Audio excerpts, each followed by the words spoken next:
Sada tema koju sam najavila i onako meni, moram priznati, jako drago što pričamo o ovome, a i važna svakako za prosvetu, za ljude koji su potpuno posvećeni i đacima i nastavi, naročito u ovim vremenima u kojima sada živimo.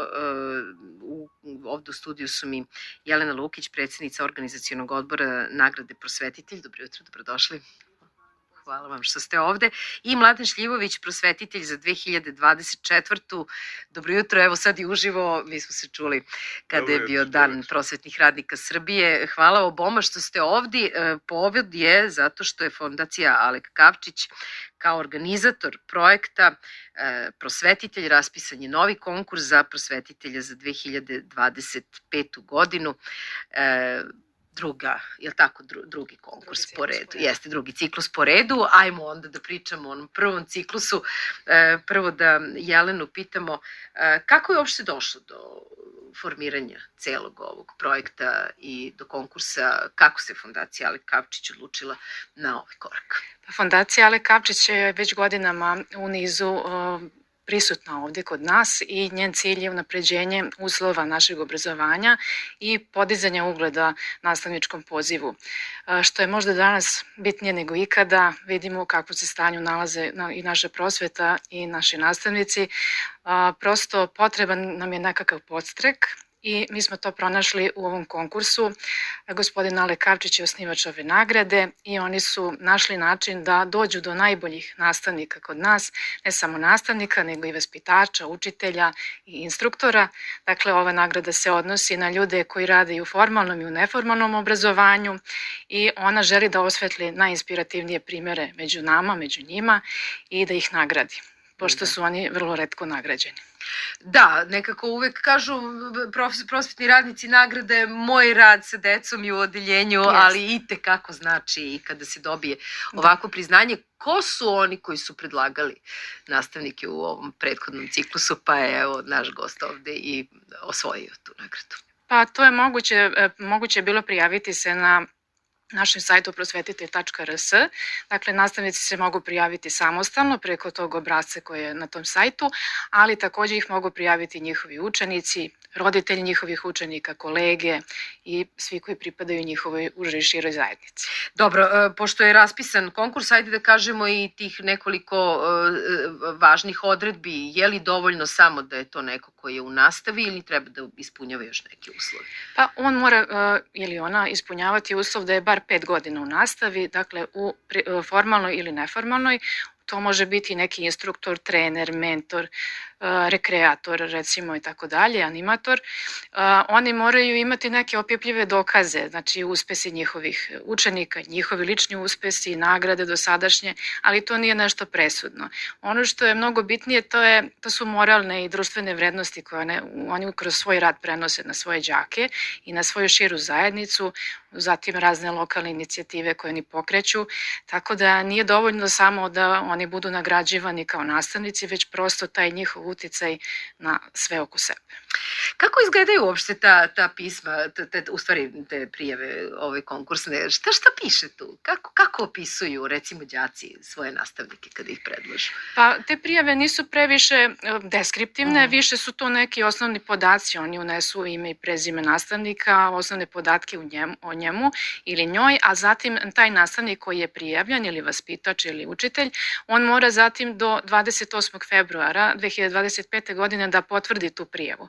Dakle, nije dovoljno samo da vas prijavi neko, nego vi morate da tu prijavu potvrdite i da dostavite tražene podatke, dakle biografiju, onda neke fotografije ili dokumente, linkove neke koji povezuju nas sa onim što ste vi radili do tada. Znači mora u stvari da se potvrdi, ili tako? Jeste. Mora i taj koji je predložen ili ta koja je predložena da prihvati taj predlog.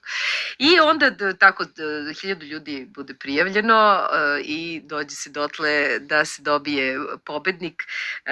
Mladene, kakav je osjećaj? To stvarno mora da je fantastično kada je to... Ne, generalno stvarno jeste fantastičan osjećaj. Znači, još uvijek sećam se da sedim prvo ja ne znam ko me je prijavio. I dalje ne znate.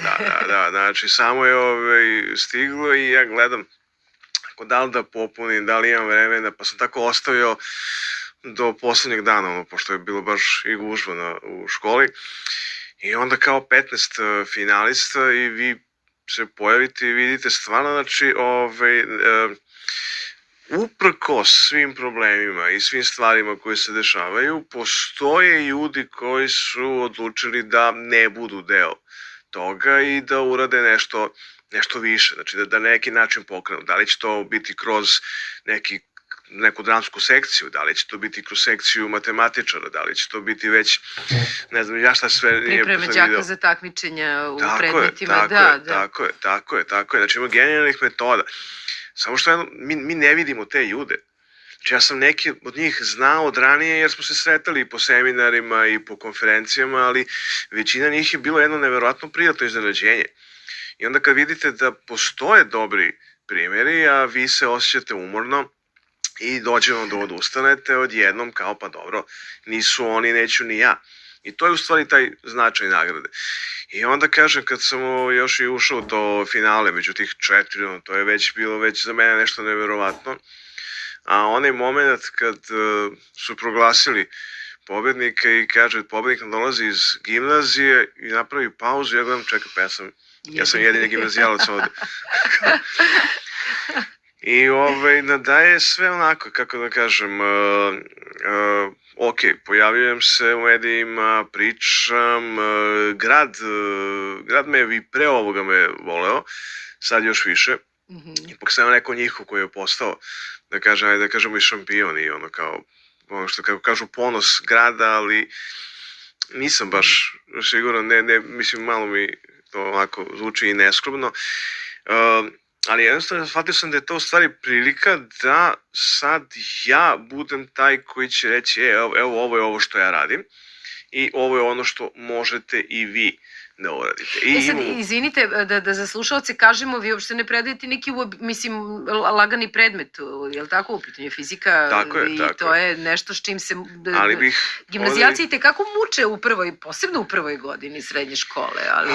I u prvoj, i u drugoj, i u trećoj, i u četvrtoj. Ne bih o svojoj fizici da pričam kao filolog kasnije, da. Generalno, znači, negde sam, kad vi pogledate način na koji je fizika planirana u programima naših škola i način na koji mi predajemo krede i tablo, vi onda i kad pogledate kako su drugi veliki naučnici ulazili u svet nauke, vi u stvari shvatite da oni, da su bili u školskom sistemu Srbije, nikada se ne bi bavili naukom. Jer se sve svelo na tablu i kredu. I stice nekako različitih, ono stvarno nešto nevjerojatno, ja sam otkrio taj neki evropski sistem STEM, koji traži da se kombinuje i hemija, i fizika, i matematika, i umetnost, i ja sam to potpuno počeo da primenjujem, onako spontano. Ali recimo, sam moje đake vodio, pravili smo jednu pešačku turneju, pa smo obišli i jednu veliku fabriku, jednu malu fabriku, i jednu malu radionicu, i veterinarsku stanicu, i svuda smo pričali sa ljudima koji se bave i hemijskom tehnologijom, i prehrambenom tehnologijom, i proizvodnjom. I to je u stvari ono što je prava nauka, ono što ja u stvari treba da ih naučim. To je kombinacija, kažem, i hemije, ima tu malo i fizike, ima i mašinstva. A sve to nešto nekako ostane nevidljivo u sistemu gde ja pričam o telu koje slobodno pada sa te i te visine. Masa puta obrazanje. Tako je, elektron uleće u magnetno poje. Znaš, sve je to okej. Ali suvoparno i da, nezanimljivo. Gde je to oko nas? Da, i to je u stvari jedan od razloga zašto ste i osvojili nagradu, upravo zato što ste na taj način prosvetili decu i približili im to.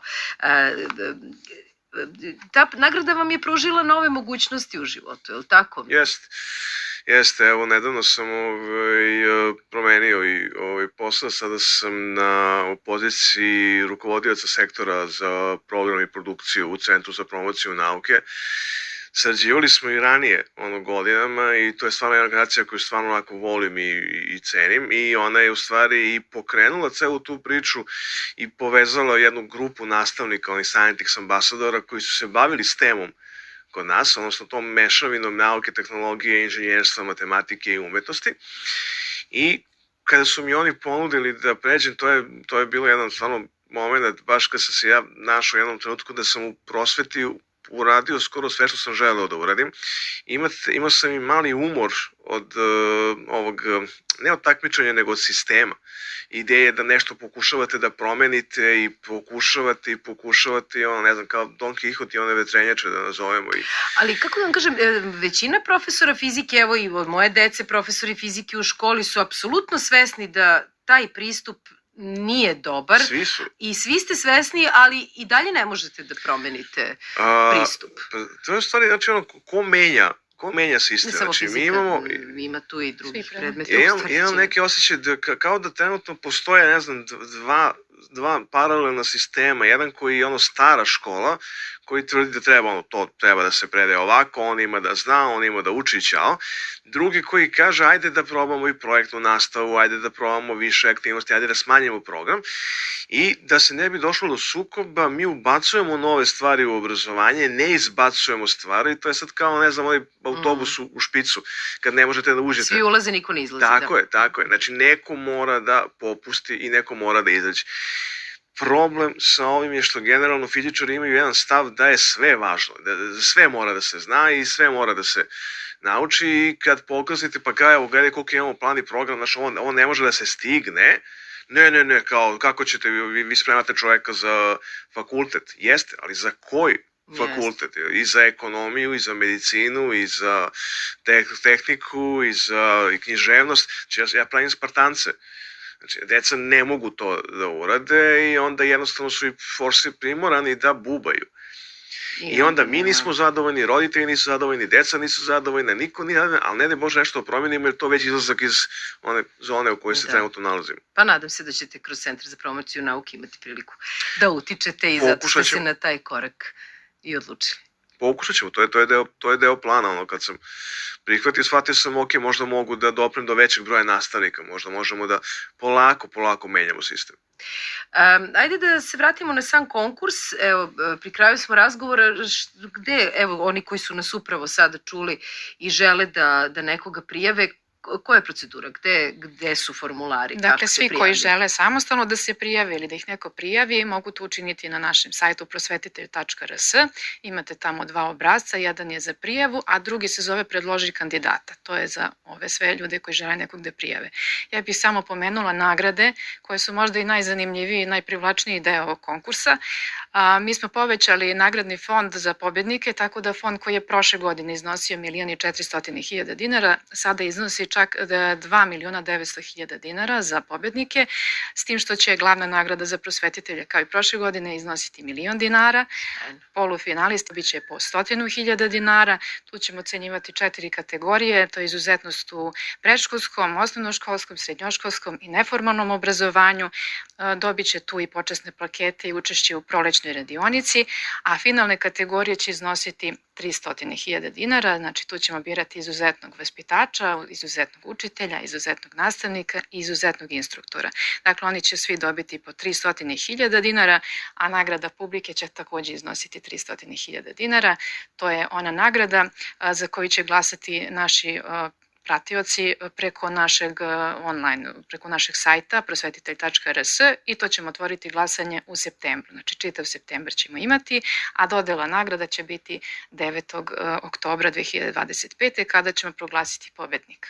I samo sam htela da kažem, ja se izvinjavam, da je posljednji datum za predlog kandidata 14. februar 2025. kada ljudi mogu da predlože kandidata, a oni koji budu predloženi, koji se sami prijavljuju, imaju priliku do 28. februara to da učine.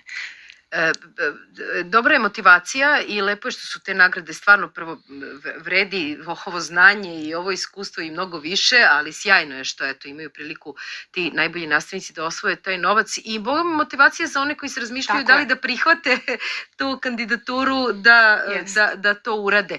Neće to ostati samo na ovom našem nivou, idete vi i dalje, je li tako? Profesor će ići i svi finalisti, je li tako, će ići i u inostranstvo, o čemu pričamo? Mi zapravo na neki način šalimo se interno da mi pravimo nacionalni tim najboljih prosvetitelja, dakle reprezentaciju koja će predstavljati našu zemlju u svetu na takmičenju koje se zove Global Teacher Prize, to je svetska ili globalna nastavnička nagrada koja se svake godine održava i tu je nagrada $1.000.000. Dakle, tu su već neki ozbiljni iznosi u pitanju i mi verujemo da među našim finalistima ovogodišnjim i onim iz sledećeg ciklusa da se tu krije naš sledeći pobednik na svetskom nivou. Da, znate koliko će biti učesnika na tom Pa nemam taj finalnom podatak događaju? trenutno, Nemate, ali znam da je globalni biće događaj. mnogo, jel da? Ali mi verujemo da imamo dobre kandidate, odlično. Ništa, javljajte kako je prošlo. Hvala molim vam vas. puno na interesovanju za ovu temu. Hvala vama na gostovanju i stvarno mi je drago i da smo se upoznali ovako uživo i da koliko god da imamo sad situacije koje su u toku, kad god mislimo da nema ljudi koji su, kao ni mladih ljudi, koji su spremni da se istaknu, da se izbore za neke ciljeve, evo ovakve situacije pokažu da itekako u celoj zemlji imamo ljude koji vrede i koji su tu na pravom mestu i koji rade taj pravi posao, ali nekako uvek smo spremni da prepoznamo samo one negativne stvari. Evo ovo itekako pokazuje pozitivne. Hvala vam na gostovanju. Hvala vam. Čestitam još jednom i da eto navijamo za sve finaliste naše da se što bolje predstavite i na ovom finalnom velikom takmičenju. Moji gosti u studiju su bili Jelena Lukić, predsjednica organizacionog odbora Nagrade Prosvetitelj i Mladen Šljivović, prosvetitelj za 2024. Do kraja februara imate vremena da na sajtu Prosvetitelj za prosvetitelja za 25. prijavite one za koje mislite da treba u ovom takmičenju da učestvuju.